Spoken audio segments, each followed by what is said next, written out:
Yeah, man. I mean, I didn't really know I had an extra year until after that Ohio State game, and then once I found out, it was really a no-brainer.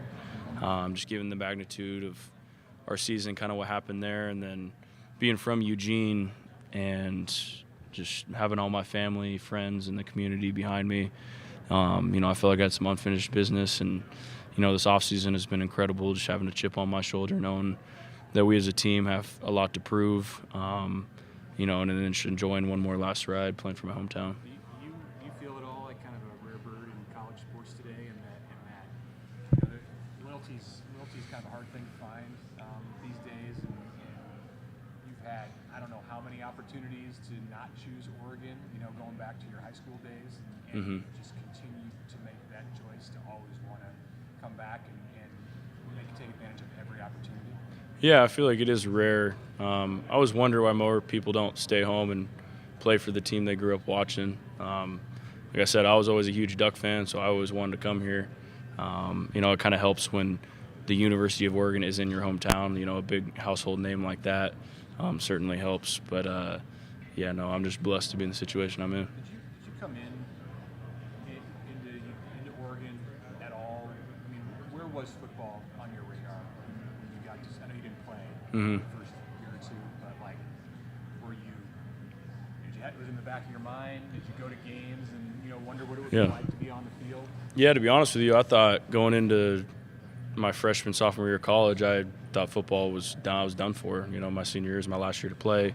And I was actually walking out of the HDC. I got lunch and walked by a spring practice my freshman or sophomore year and was just looking at the guys out there. And I was like, yeah, there's no way I'm playing at this level just with how big everyone was. And then walk-on tryouts came about my sophomore year, threw the pads on, and then kind of realized, like, once I put the pads on and my instincts came back, like, okay, I can play here. It's more than just size and speed. It's really about instincts and want to. That's what I love about the game of football. Coach Walsikowski was encouraging or supportive of you and wanting to do that. Like, who, along with him, played a role in that decision for you to want to go to that trial? Yeah, I mean, he was very supportive. I was pretty nervous going into his office asking him about that. But he was like, yeah, man, like, I'll talk to Coach Lanning, help set that up for you. Obviously, my pops was pretty supportive with me going and doing that. Along with the rest of my family, it was kind of shot in the dark. I didn't really know what to expect, but after that first camp, I quickly realized that I do belong, and I just kept working at it. Hey, Bryce, the way last year ended, considering the build-out you guys had the previous 3 years, built up to that, how difficult was how it ended last year? How important was that this offseason pushing this? Yeah, it sucks that you had to go out that way, but I mean, that's part of the game. You're prepared to win, and you don't always win. It's definitely propelled myself and the returning guys forward this offseason. I think even the new guys have bought into it. Whether they were on the team or not, they're still a part of it because now they wear the Oregon jersey. But as much as it still fires us and fuels us, it's a new season and a new team. So we're looking forward to this year. Were you shocked? I mean, considering what you guys have put into it for 3 years, were you shocked how it played out? Yeah, I was pretty shocked, man. Walking off the field at the end, you wouldn't expect it to go that way, given that we'd already beat them. But they just came out with their hair on fire, played a better football game than we did. That's the way the game goes sometimes. What do you feel like happened in that game that made it so different from the first game? Man, I think they had a chip on their shoulder. I think after losing to us the first time and then losing to Michigan, they had something to prove. And when you have a talented team with something to prove in football, that's a dangerous mix. And, not saying that we didn't have something to prove. We were 13-0, fresh off of a championship, and they just came out hungrier with, better players and better scheme, and they beat us. So. Do you guys feel like you have more to prove now because of the way that game went? Absolutely. What's feeling the heart? I'd say that. And, personally, I've always played with a chip on my shoulder. I feel like once you're a walk-on, you're always a walk-on. Regardless of whether you win the Burlsworth or win a championship, it's always in the back of your mind, like, you're never good enough. You always have to get better, and you're never satisfied. So, yeah.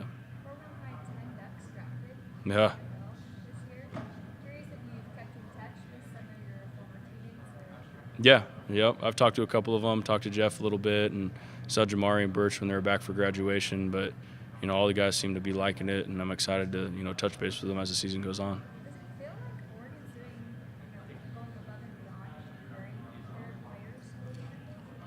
Yeah, I mean, I would like to say they're going above and beyond other programs. I think just the development as a whole, for everyone, and even a test to myself, where body-wise, where I was at my freshman year to now is just incredible.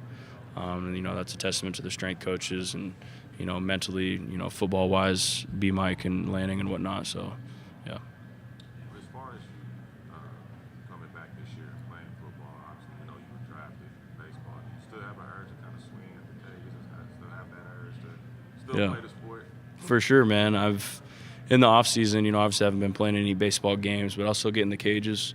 It's one of those things where it's for however long, it'll still always be a game and a hobby of mine. Like, I love just getting in the cages and swinging. It takes my mind off of football. So when I come back, I'm fresh and I'm ready to roll. So I love the game of baseball, and I'll always be playing it. Is that something that you may look towards maybe a year or a couple years down the line, maybe possibly pursue at another date as far as going to professional range? Yeah, for sure. I mean, it's as of now, next year, I'm planning on reporting, depending on how this season goes. And if the NFL draft comes knocking, that's something I'll have to assess once the season's over. And, I'll do that then. But, I definitely want to play professional baseball and, NFL football one day. What is it about the Astros organization that, if you knew anything about it or just when you got drafted, what did you know about it as far as just the players and the organization? Yeah, I mean, they've won 2 World Series in, I think, the past, 6 years, 7 years. So, that says something about their organization. And, I know that, they got a lot of young outfielders coming up, and they do well developing guys. And they were really, really understanding about the whole situation, knowing that, I was a football guy and, this is my hometown. So, they were understanding with me coming back this next year, and are, still willing to give me a shot down the road, which is really cool. Did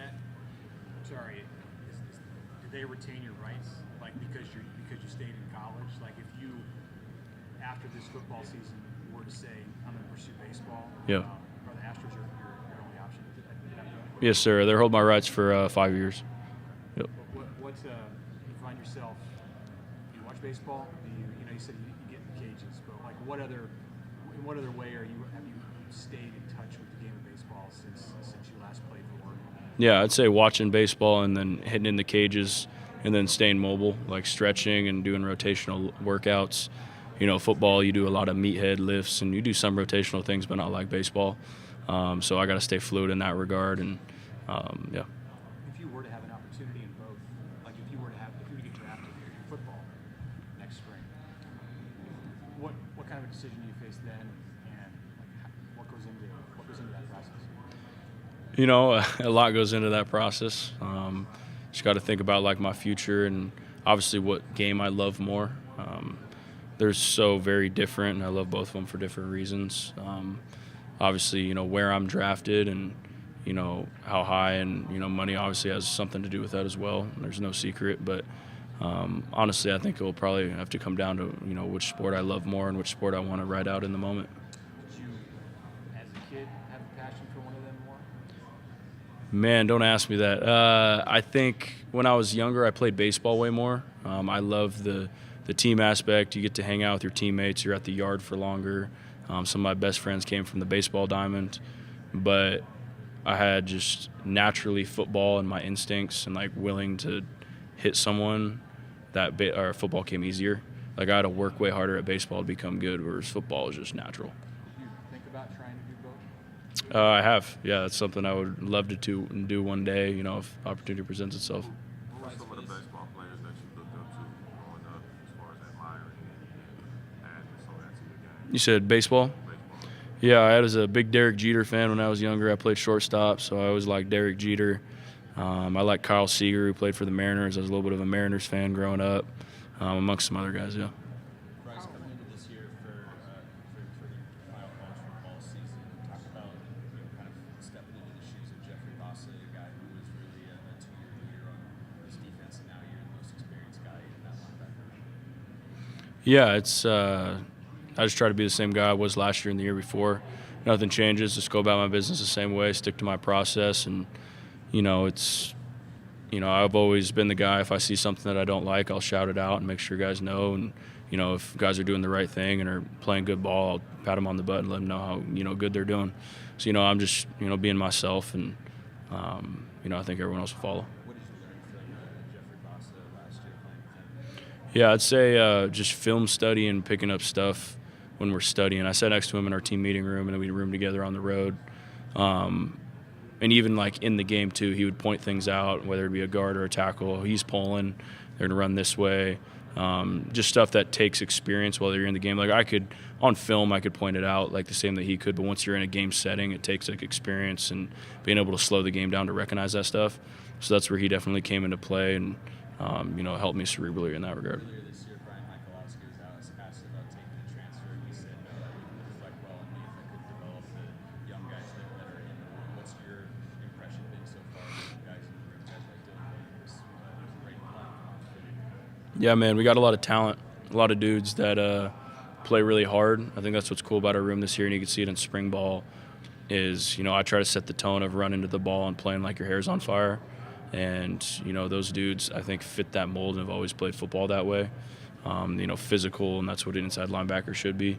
So I'm glad that, they're proven that they can be, in the lineup this year and playing ball for us. I'm excited to see what they can do during camp. Defense is going to look a lot different than it did last year in a couple of different position groups. What are your expectations for that game? Expectations to stop the run and be the most physical team. I feel like Oregon has always been fast and flashy, but the new Oregon is, big and physical, so that's what we're going to bring to the table. Bryce, we're going to go to Beaver Stadium for a Big Ten title game rematch again in September. That's going to be their whiteout game. Do you have any familiarity with the whiteout? What are your just expectations of going there for the first time? Yeah, I don't have much familiarity. I remember they played Michigan. They sang Mo Bamba. That video's playing in my head a little bit.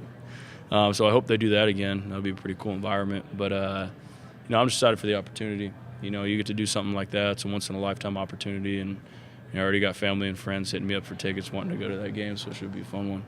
Bryce, you were just talking about that defensive identity. How does Dylan Demon fit into that? Yeah, that dude sets the tone, whether it be, off the field or getting extra treatment, extra reps in. It's an all-the-time mindset.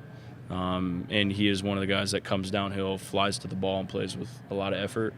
And that's what you want. And, any sort of guy on your defense, especially a safety, a dude that can come from the roof and set the tone on someone early. No, go for it. Transfers who are coming in have some sort of assimilation period. They're trying to kind of win over the other guys in the locker room. Did his work ethic help kind of speed that up, I guess, on his part? Yeah, he's a lead by example guy, and anytime he doesn't say much, but anytime you can just let your work speak for itself and guys see it in the locker room, they'll respect you automatically, and that's something that he's done.